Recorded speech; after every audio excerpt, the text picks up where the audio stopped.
मी वर्षा गाटकर. आपण पाहतात S Bharat news network. बातमी आहे गडचिरोली जिल्ह्यामधील. राणी दुर्गावती आणि सर्व महापुरुषांना अभिवादन करतो.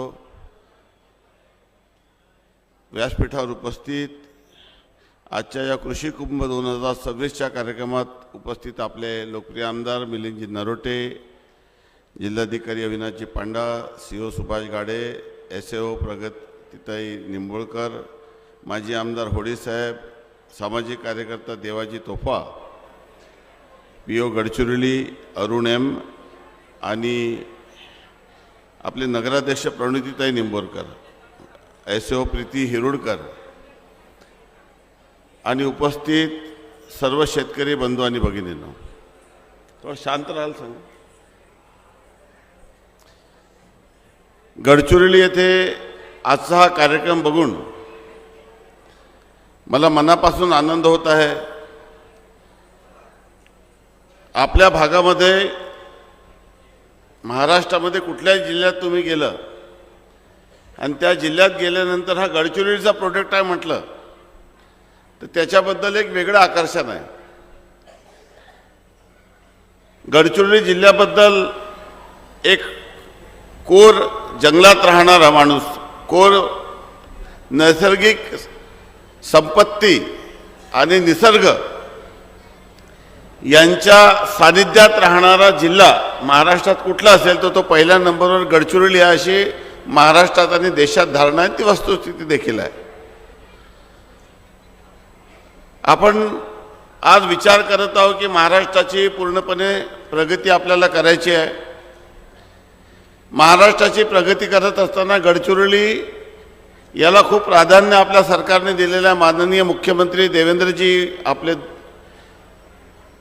दोन्ही उपमुख्यमंत्री, सर्वांची गडचिरोलीबद्दल पाहण्याची दृष्टी ही अतिशय सकारात्मक आहे. माननीय मुख्यमंत्री महोदयांनी तर इथला पालकत्व स्वीकारलेला आहे. त्यांनी या कार्यक्रमाला खूप खूप शुभेच्छा दिलेल्या. आपल्याला कल्पना असेल की आता माननीय अजितदादा पवार यांचं दुर्दैवी निधन झाल्यामुळे त्यांचाही वेळ खूप महत्त्वाचा आहे. म्हणून आपण आणि उद्यापासून खासदार औद्योगिक महोत्सव आहे, त्यामुळे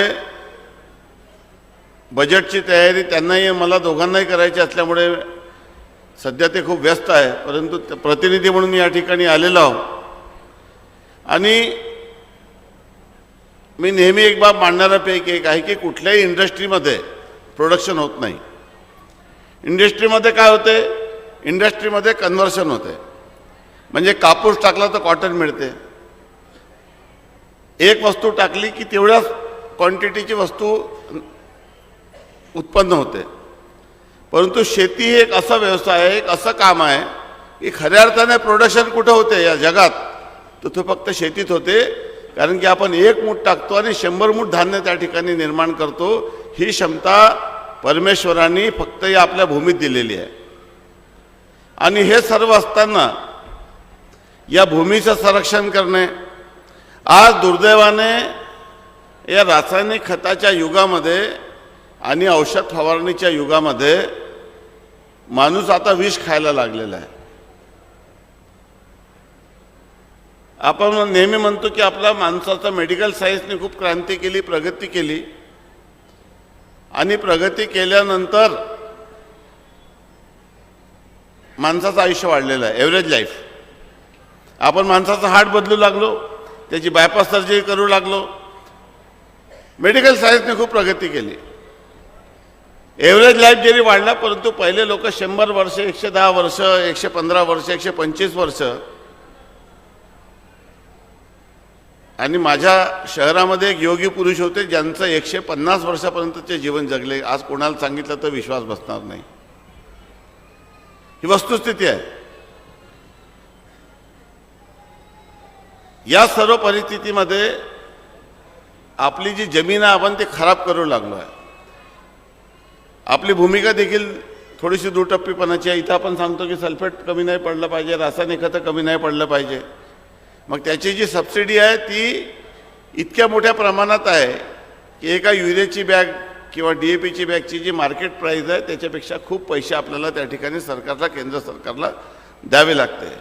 म्हणून नैसर्गिक शेती, आता जो कृषी विभागाने जो दृष्टिकोन समोर केलेला आहे, जो समोर ठेवलेला आहे, मी स्वतः त्या जे नवीन कृषी विभागाचा लोगो आहे त्यामध्ये शाश्वत शेती आणि समृद्ध शेतकरी ही लाईन टाकलेली आहे.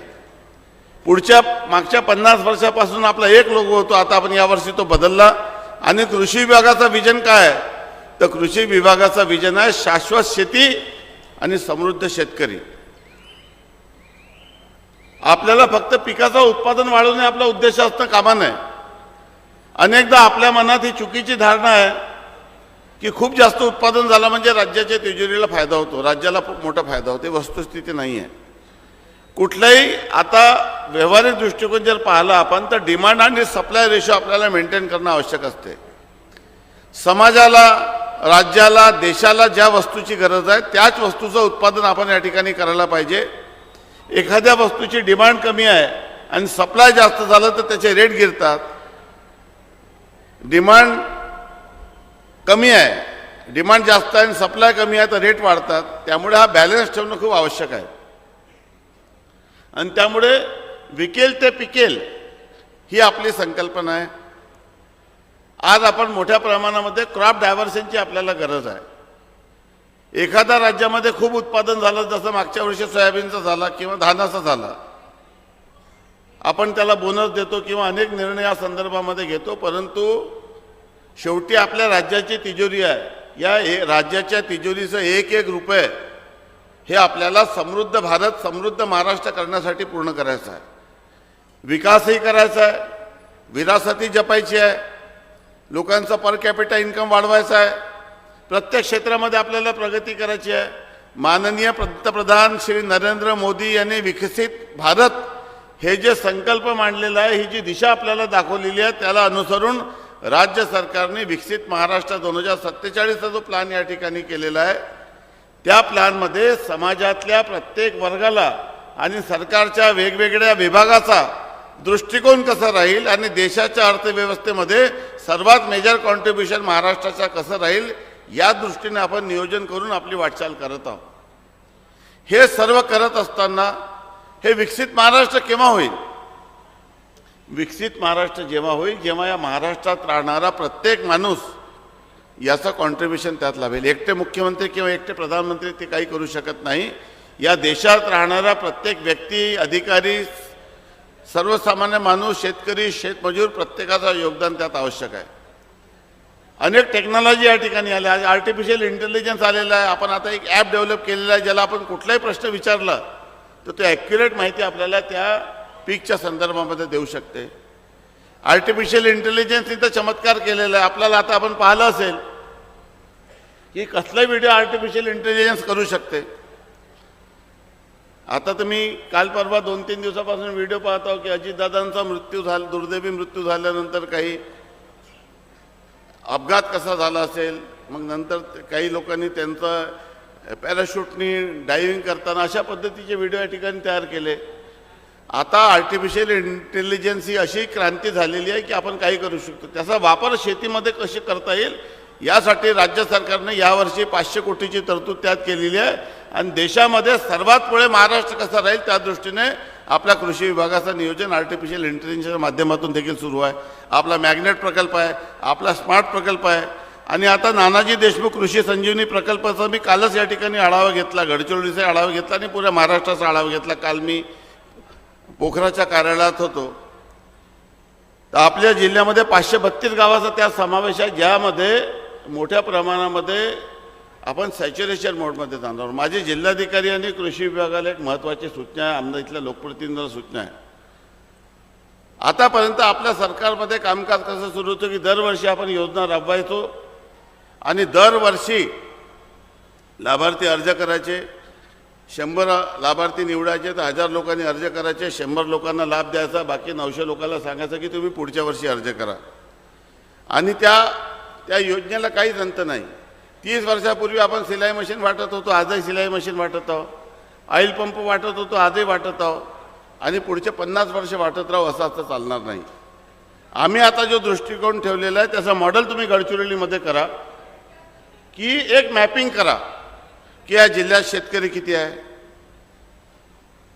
सिंचन सुविधा कितीला आहे, ज्याच्याकडे सिंचन नाही त्याला सिंचन कसं देता येईल, सिंचन विहीर नाही तर विहीर द्या, बोरवेल नाही तर बोरवेल द्या, बोरवेल असेल पंप नाही तर पंप द्या, पंप असेल पाईपलाईन नसेल तर पाईपलाईन द्या, ठिबक द्या, तुषार सिंचन द्या, सर्व प्रकारच्या सिंचनाच्या व्यवस्था त्याच्यात करा. आणि आपल्याला आता सॅच्युरेशन मोडमध्ये जायचं आहे. यावर्षी मी या खात्याचा राज्यमंत्री म्हणून कारभार हाती घेतल्यानंतर एक निर्णय केला की मी लॉटरी बंद करून टाकली. लॉटरी बंद केल्याने काय झालं, आम्ही म्हटलं पहिले आहो पहिले पाव. जेवढ्या लोकांचे अर्ज सर्व अर्ज आपल्याला मंजूर करायचे आहे. 25,000 कोटीची भांडवली गुंतवणुकीची योजना आपण कृषी क्षेत्रात आणली आणि आपण असं ठरवलं की यावर्षी मार्चपर्यंत जेवढे अर्ज आहेत ते सर्व आपल्याला मार्गी लागायचे. मी केंद्रीय मंत्र्यांशी चर्चा केली आणि जेवढे लाभार्थी ज्या वस्तूची मागणी करतील त्याला ती वस्तू द्यायला पाहिजे. यावर्षी जेवढे अर्ज होते आमच्या असं लक्षात आलं जेव्हा आम्ही लॉटरी काढली, लॉटरी रद्द केली, एकाच कुटुंबाच्या 3-3, 4-4 लोकांनी लॉटरीमध्ये माझा नंबर लागला पाहिजे म्हणून अर्ज करून ठेवला होता. त्यामुळे आता लाभार्थीला अर्ज करण्याची गरज नसावी. आम्ही लाभार्थी आयडेंटिफाय करू आणि त्या लाभार्थ्याला विचारू की तुला काय पाहिजे, जे पाहिजे ते त्याच्या घरी पोहोचून देण्यासाठी शासन आपल्या दारी या योजनेच्या माध्यमातून आमचं पुढचं नियोजन अशा पद्धतीनं राहणार आहे. लोकांच्या गरजा काय, त्या गरजा आयडेंटिफाय करायच्या, त्याची मॅपिंग करायची, त्याचं सर्वेक्षण करायचं, त्याची यादी तयार करायची. आणि आता सांगताना मला आनंद वाटते की 50-75 वर्ष लागले आपल्याला. यावर्षी आपण बिरसा मुंडा कृषी क्रांती योजनेमध्ये 100% आदिवासी शेतकऱ्याला बोरवेल आणि सोलर पंप द्यायचा निर्णय या ठिकाणी केला. मला या गोष्टीची कल्पना आहे की आपल्याला वन्य प्राण्यांचा खूप मोठा प्रॉब्लेम आहे. मी ज्या भागाचा प्रतिनिधित्व करतो त्या भागामध्ये देखील वनक्षेत्र आणि आदिवासीच्या सुमारे 150 गाव आहे. काल माझी जी बैठक झाली, आता आपण पोखरामध्ये जरी हे विषय घेऊ शकलो नाही, परंतु आता भविष्यामध्ये मी लवकरच कृषी विभाग, अन्न नागरी पुरवठा विभाग, वन विभाग, त्यासोबतच इतर काही विभागाची बैठक घेऊन या कृषी क्षेत्रामध्ये क्रॉप पॅटर्नमध्ये कशा पद्धतीने बदल करता येईल की ज्यातून वन्य प्राण्यांचा त्रास राहणार नाही. बांबू, कटांग बांबू लावून त्याची फेन्सिंग, नैसर्गिक फेन्सिंग कशी करता येईल. पाशा पटेल साहेब येतात आता 2 दिवसानंतर. आपण बांबू धोरण या ठिकाणी जाहीर केलं. बांबू लागवडीचं इन्सेंटिव्ह खूप मोठा प्रमाण. आता 1 वर्ष बांबू लावलं तर पुढचे 100 वर्ष बांबू जगेल अशा पद्धतीची व्यवस्था केलेली आहे. अशा डेव्हलपमेंट झालेलं आहे. बांबू लागवड करून शेतकऱ्याच्या शेतामध्ये जास्तीत जास्त उत्पादन कसं आपल्याला प्राप्त करून घेता येईल. आणि सोबतच भविष्याचा शेतकरी याला समृद्ध करण्यासाठी पूर्णपणे रोडमॅप आपण या ठिकाणी तयार केलेला आहे. काही निर्णय कठोर आहे, काही निर्णय महत्त्वाचे होते. 1 रुपये पीक विम्यामध्ये लोकांची गडबडी होत होत्या. याचा अर्थ आम्ही काही शेतकऱ्यांचे पैसे काढले असं नाही. आम्ही ते पैसे शेतकऱ्यांना दिले आणि त्यांना कायमस्वरूपी लाभ होईल अशा पद्धतीची व्यवस्था या ठिकाणी करत आहोत. शेतकऱ्याला मदत करतच आहोत आपण. PM नमो किसानमध्ये करत आहोत. केंद्र सरकार देत आहे, राज्य सरकार देत आहे. व्याज सवलत देत आहोत, नुकसान भरपाई देणार आहोत. जे काही मदत आहे ते करत आहोत. परंतु आपल्याला एक लक्षात ठेवा की आपल्याला भांडवली गुंतवणूक करायची आहे. म्हणजे काय, शेतकऱ्यालाही मदत करायची आणि शेतीलाही मदत करायची आहे. शेतीला मदत केली तर कायमस्वरूपी मालमत्ता त्यात निर्माण होते. दीर्घकाळपर्यंत शेतकऱ्याला फायदा होतो. आणि ज्या योजनेमध्ये दीर्घकाळपर्यंत लोकांना फायदा होईल त्या दृष्टीने आपलं नियोजन सुरू आहे. लवकरच आम्ही एक धोरण तयार करतो की वन्य प्राण्यांच्या त्रासामुळे जे शेतकऱ्यांचं नुकसान होते, हा जो नवीन संकट निर्माण झाला की एक तर पाणी नाही, डॅम नाही, आणि मग कुठल्या परिस्थितीत वरच्या पावसामुळे पीक आलं तर वन्य प्राणी एका रात्रीहून रानडुक्कर पूर्ण पिकांचं नुकसान करते. या संदर्भामध्ये देखील आमच्या सरकारने एक धोरण तयार केलेलं आहे. आता यामध्ये क्रॉप पद्धतीने कशा पद्धतीने बदल करता येईल त्या दृष्टीने देखील आपलं नियोजन या संदर्भात सुरू आहे. पूर्णपणे मी मागच्या आठवड्यातच फॉरेस्टची मीटिंग घेतली आणि पूर्ण जंगल हा सुंदर कसा करता येईल. त्याच्यात जंगल खूप मोठं आहे पण ग्रासलँड नाही. ग्रासलँड नाही म्हणून हरण नाही, हरण नाही म्हणून वाघ बाहेर येतो.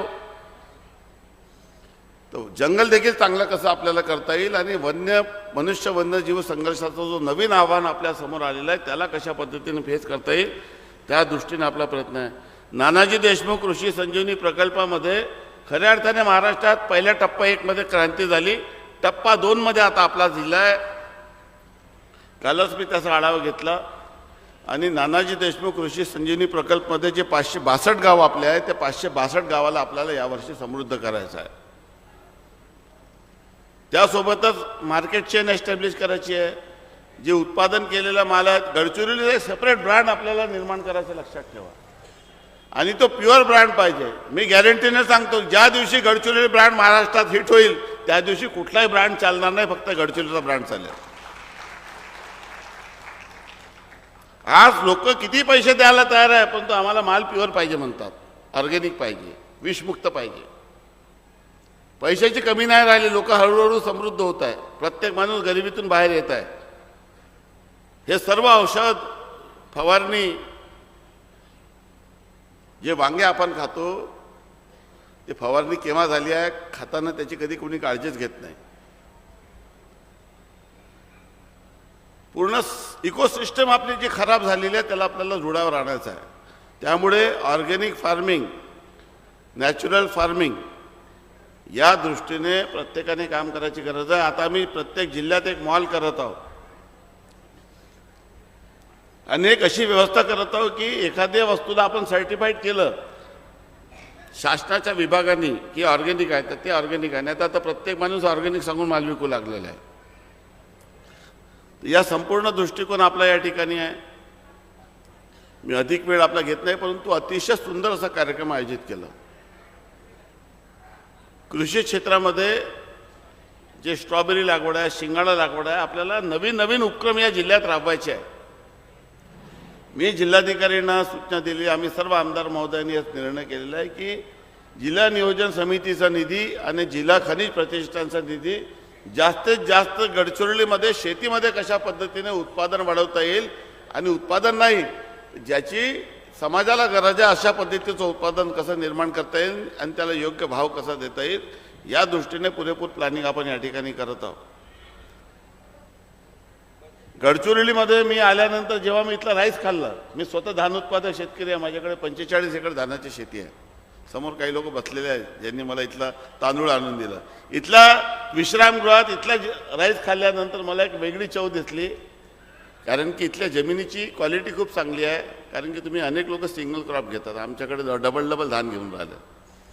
इतकी फवारणी करतात, इतके रासायनिक खतं टाकून राहिले की त्या ओरिजिनॅलिटीच त्याची संपलेली आहे. आणि त्यामुळे आपला जो ब्रँड आहे त्याला उत्तम ठेवा, त्याची मार्केटिंग करा, त्याची प्रसिद्धी करा. त्या दृष्टीने एक गोष्टी आपल्याला करायची, जिल्ह्याची पूर्णपणे मॅपिंग करा, पूर्ण कृषी विभागाला कामाला लावा आणि प्रत्येक माणसाच्या गरजा काय आहेत त्याला आयडेंटिफाय करा. हे फक्त कृषी क्षेत्रात करायचं नाही. आपल्याला कृषी क्षेत्रातही करू पण पायलट बेसिसवर पहिले कृषी क्षेत्राला प्राधान्य द्या. मग ज्याच्याकडे घर नाही त्याला घर द्या, त्याला सौर ऊर्जेवर त्याचं घर आपल्याला प्रधानमंत्री सूर्यघरमध्ये जायचं, त्याला इलेक्ट्रिकचं बिल नाही आलं पाहिजे. समाजाला गावामध्ये, जिल्ह्यामध्ये, महाराष्ट्रामध्ये आत्मनिर्भर भारत आपला संकल्प आहे. आत्मनिर्भर भारत जेव्हा होईल जेव्हा आत्मनिर्भर महाराष्ट्र होईल. आत्मनिर्भर महाराष्ट्र जेव्हा होईल जेव्हा आत्मनिर्भर गडचिरोली होईल.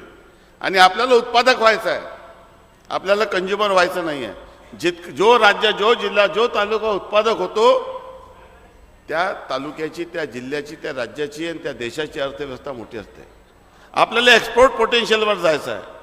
मी माझ्या डिपार्टमेंटचा चार्ज हाती घेतल्यानंतर मी 2 विषय वेगवेगळे केले की कुठले पीक हे लायबिलिटी पीक आहे आणि कुठली पीक असेट पीक आहे. ज्या पिकामुळे आपल्याला आपल्या अर्थव्यवस्थेला मोठं कॉन्ट्रीब्युशन देतो, जे पीक आपल्याला एक्सपोर्ट करता येतात, ज्याची देशाला गरज आहे, ज्याची विदेशाला गरज आहे, ज्याची जगामध्ये डिमांड आहे ते उत्पादन आपण केलं तर आपली अर्थव्यवस्था सुधारेल. आणि काही पिके लायबिलिटी पीक आहे ज्याचं भरमसाठ उत्पादन झालं म्हणजे आपल्याला असं वाटतं की एवढं उत्पादन झालं. ते उत्पादन झाल्याने सरकारचंही नुकसान होतो, शेतकऱ्यालाही नुकसान होतो, ते पीक ठेवायचं कुठं हाही प्रॉब्लेम निर्माण होते. आणि खरेदी केल्यानंतर त्याचं करायचं काय त्यामुळे डिमांड सप्लाय रेशो देखील आपल्याला मेंटेन करणं खूप आवश्यक आहे. मी आपल्या सर्वांना विशेष करून कृषी विभागाच्या प्रीती हिरोडकर यांना खूप खूप मनापासून त्यांचं अभिनंदन करतो, पूर्ण टीमचा, जिल्हा प्रशासनाचा, की अतिशय उत्कृष्ट असं आयोजन या गडचिरोलीत केलं. आमच्या नागपूरला गडकरी साहेब दरवर्षी कृषी महोत्सव करतात, त्या तुलनेतच या ठिकाणी काम झालेलं आहे आणि सुंदर. अजून तर मी पाहिलं नाही, अजून तर मी फक्त व्यासपीठावरच आलो आहे. अजून मला पूर्ण स्टॉल फिरायचे आहे आणि त्यामुळे मी त्यांचं खूप खूप कौतुक करतो. गडचिरोलीच्या कृषी क्षेत्रामध्ये बदल आपल्याला करायचा आहे. एक निर्णय बिरसा मुंडा कृषी क्रांती योजना हा आपल्यासाठी गेम चेंजर राहणार आहे, लक्षात ठेवा. फक्त माझी विनंती आहे की त्याच्यामध्ये पट्टेधारक होता तो शब्द आता आपण काढून टाकलेला आहे. डेडिकेशननी शेती करा. कृषी विभाग आपल्या सोबत आहे. एक डिसाईड करायचं आहे की आपल्याला कुठलं क्रॉप डायव्हर्सिफिकेशन करायचं आहे. आपल्याला विशेष करून जे बारीक धान आहे ते बारीक धानाची खूप डिमांड आहे, त्याला आपण एक्सपोर्ट करतो. आणि जे ठोकर धान आहे तो सरकारला घ्यावं लागतं. सरकारला घेतल्यानंतर ते पूर्ण चक्री कशी आहे आपल्याला माहीत आहे. मग ते राईस मिलवाले विकत घेतात, मग ते मिलिंग न करता परत ते FCIला देतात, मग तोच तांदूळ परत येतो, मग तेच परत विकला जातो, मग तोच परत पॅक होतो. ही जी कुचक्र आहे, या कुचक्राला आपल्याला मोडायचं आहे. आणि शेतकऱ्याला थेट कसं, म्हणून आपण आता यावर्षी आपला बोनसच्या संदर्भामध्ये प्रयत्न सुरू आहे, परंतु आपण थेट शेतकऱ्यांच्या अकाउंटमध्ये बोनस द्यायला सुरुवात केली की डायरेक्ट शेतकऱ्याच्या अकाउंटमध्ये पैसे गेले पाहिजे. आपण 7,500 पर्यंत कृषी पंपाचं इलेक्ट्रिकचं बिल माफ केलं, कारण की शेतकऱ्याला सिंचनाची गरज आहे. आता हळूहळू आपल्याला पूर्ण सोलरवर जायचं आहे, जेणेकरून पर्यावरणाचा नाश होणार नाही. आज आपल्याला वीज निर्माण करायला देशाचा कोळसा, देशाचा पाणी, हे सर्व पर्यावरणाच्या किमतीवर आपल्याला वीज उत्पादन या ठिकाणी होते. आपल्याला ग्रीन एनर्जीवर आपल्याला जायचं आहे. आणि उद्या आपण राहू नाही राहू, परंतु ईश्वराने निर्माण केलेली ही सृष्टी, याचं जतन आपल्याला करायचं आहे, याचं संवर्धन आपल्याला करायचं आहे, इथल्या पर्यावरणाचं रक्षण आपल्याला करायचं आहे. आणि माननीय मुख्यमंत्री महोदयांनी तर संकल्प केला आहे की आपल्याला खूप मोठं प्लांटेशन करायचं आहे. आणि प्लांटेशनसोबत फक्त प्लांटेशन नाही तर ग्रासलँड करून इथलं जी बायोडायव्हर्सिटी आहे ती बायोडायव्हर्सिटी देखील आपल्याला मेंटेन करायची आहे. आणि पूर्ण महाराष्ट्राचे नाही तर देशाचे लोक गडचिरोली पाहायला येतील असं गडचिरोली, आपल्याला समृद्ध गडचिरोली, विकसित गडचिरोली, निसर्गरम्य गडचिरोली आणि प्रत्येक क्षेत्रामध्ये पुढे असलेला गडचिरोली निर्माण करायचा आहे. आणि त्यामुळे जिल्हा प्रशासन, आपले लोकप्रतिनिधी, आपले आमदार, आपले खासदार, आपले माजी आमदार, आपले जिल्हा परिषद, आपले नगर परिषदच्या नवनिर्वाचित अध्यक्ष या ठिकाणी आला, त्यांचंही मी या ठिकाणी मनापासून त्यांचं कौतुक करतो, त्यांना शुभेच्छा देतो. आणि मला विश्वास आहे की लोकप्रतिनिधी, अधिकारी आणि जनता हे एक दिशेने आपण काम करू आणि गडचिरोलीचं, विकसित गडचिरोलीचं जो स्वप्न आहे, ज्या धर्तीवर आपल्याला भारत विकसित महाराष्ट्र आपण निर्माण केलेलं आहे, त्या पद्धतीने विकसित गडचिरोलीचं विजन डॉक्युमेंट तयार करून वेगवेगळे जे विषय आहे त्या सर्व विषयाला जे आपले उद्दिष्ट ठरवायचे, त्या उद्दिष्टाची पूर्तता करायची, त्या दृष्टीने रोडमॅप तयार करायचा आणि त्या दृष्टीने आपल्याला पुढची कारवाई करायची. आणि भविष्यामध्ये देशाच्या विकसित जिल्ह्यामध्ये गडचिरोली कसा होईल या दृष्टीने आपल्याला पुढे जायचं आहे. या आयोजनाबद्दल मी मनापासून शुभेच्छा देतो. आणि जे लोक या ठिकाणी सहभाग घेतलं, सर्व स्टॉलला भेट द्यायची माझी इच्छा आहे. मी आपल्या सर्वांना खूप खूप शुभेच्छा देतो. आणि आता लवकरच आपला मार्कंड उत्सव या ठिकाणी होत आहे, महाशिवरात्री येत आहे, त्याच्या खूप खूप शुभेच्छा देतो. धन्यवाद. जय हिंद, जय महाराष्ट्र, जय सेवा. धन्यवाद सर. अशाच नवनवीन घडामोडी पाहण्यासाठी आमच्या YouTube चॅनलला लाईक करा, शेअर करा आणि सबस्क्राईब करा. जोहार.